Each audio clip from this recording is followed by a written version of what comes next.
to our video about Hong Kong.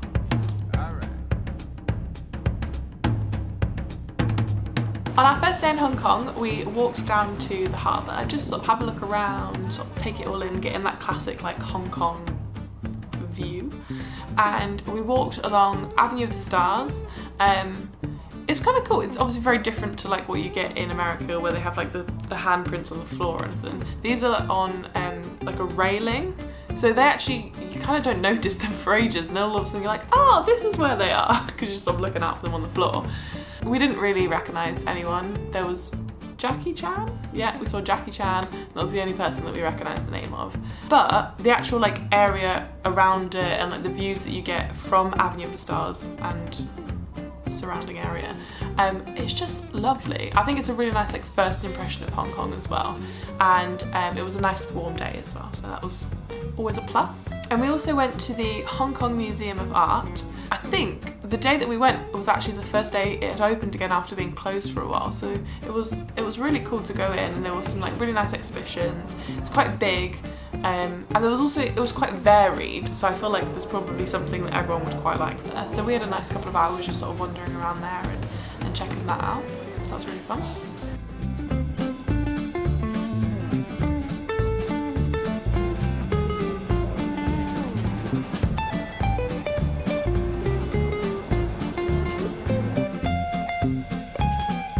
So we left like the city centre, and you can get on a boat for 30 minutes and go to a place called Lamma Island. So it's still part of Hong Kong, but it's just completely different. Like the whole vibe, completely different. You don't feel like you're 30-minute boat ride away from a city, and like the vibe of everyone there, everyone's like kind of really relaxed. And like we went to a restaurant that I found online. They do like really good veggie food and stuff, so I was like, I want to go there. And it was supposed to be open, and we rock up and it was like 3 PM, completely closed. And then we had a bit of a wander around, and as we were like walking back past it, we see the guy opening up, and he was like, oh yeah, I'm just gonna open for like an hour and 45 minutes today. Okay. And we did kind of question him, like, an hour and 45 minutes? And he was like, yeah, island life. But yeah, it was a really nice place. There's a place called Power Station Beach, so we went to have a walk down there. We kind of sat down there and chilled for a bit.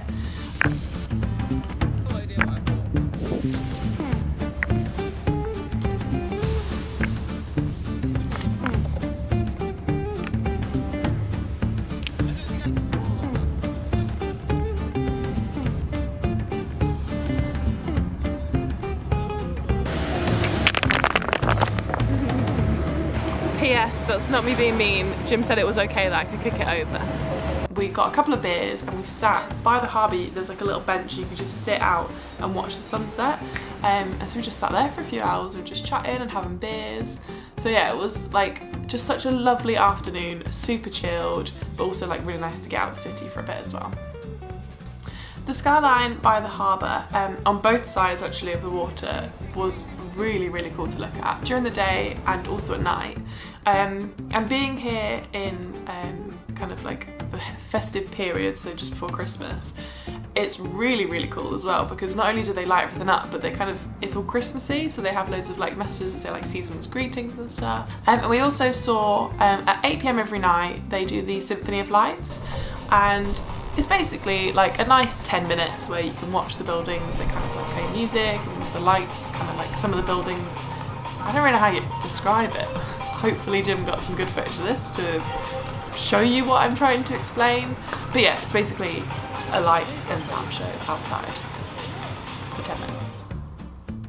I think everything that we've done in Hong Kong so far, or at least for the video, probably makes it seem like all we did was look at a skyline for like 4 days, which you're not wrong. Actually, a lot of what we did is that.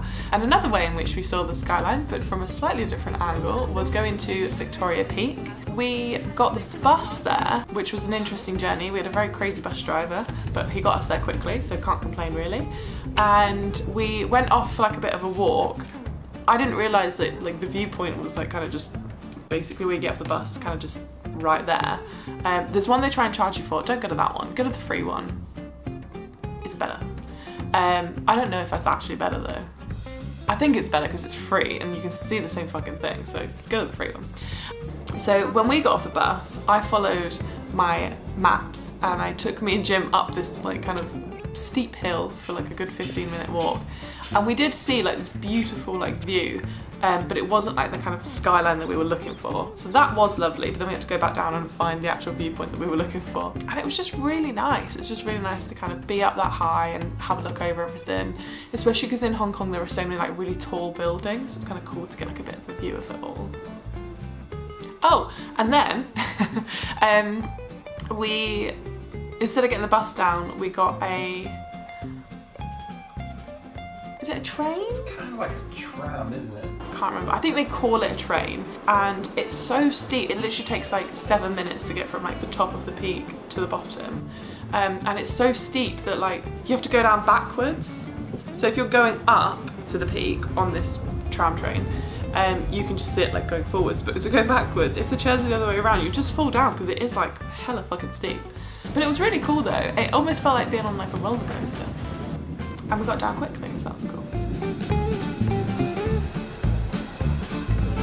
Before we went to Hong Kong, obviously we kept an eye on the news and everything that was going on, because there's a lot of protests there and a lot of like kind of a lot happening in Hong Kong at the moment. And we kind of just kept an eye on it because I think a lot of people thought we were crazy for going there and putting ourselves in the middle of it. And for the most part, we didn't really like, day to day you don't really notice anything or see anything. But there was one afternoon where like I kind of twigged. I was like, okay, you see a lot of police, there were press running, like literally running around, and then like kind of slowly but surely we saw like this protest kind of form from initially what looked like nothing to like thousands and thousands of people like marching through the streets, and they took over the like complete like entire roads and stuff. And it was really, really amazing to see. It's obviously quite difficult to talk about because we're never going to fully understand it. We're not from Hong Kong or anything, but you know, being from a liberal country, we can appreciate like what they're doing. And I think it was just amazing to see the kind of like sense of community with everyone that was there. There was like honestly like thousands and thousands of people, and everyone was just so polite. A couple of times people like accidentally bumped into us and would be like, oh I'm really sorry and stuff. And you know, like clearly we at points, I'm sure we looked like we had no idea what was going on, and you could kind of like really feel and get an understanding of like what everyone was fighting for, and like their passion they had behind it. So I do think it was like really incredible to see.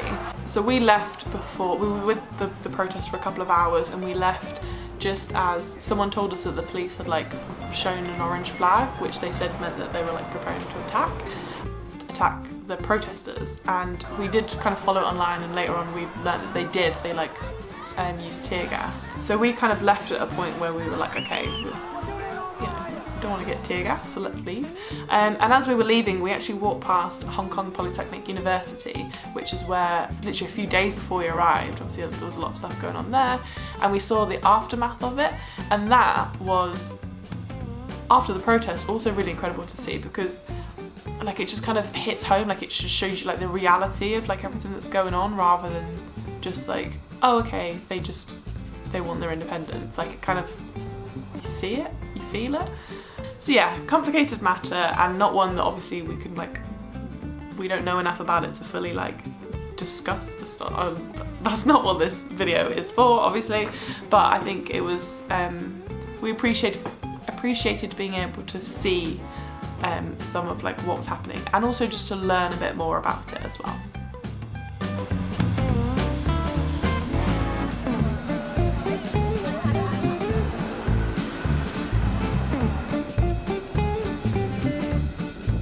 So yeah, that's it. We had a lovely time in Hong Kong. We weren't really sure what to expect before we kind of went there, and we didn't really have much time to do loads of research. I had a friend who had been there like a few months before, so she sent us some nice tips on what to do.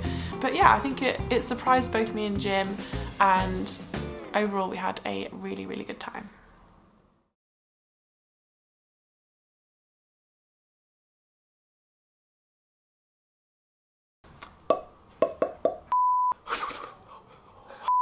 My favourite thing that we did whilst we were in Hong Kong was actually leave Hong Kong. No, I'm joking.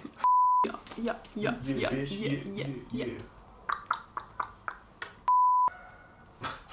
I'm trying to put a spring roll in my mouth. That's it.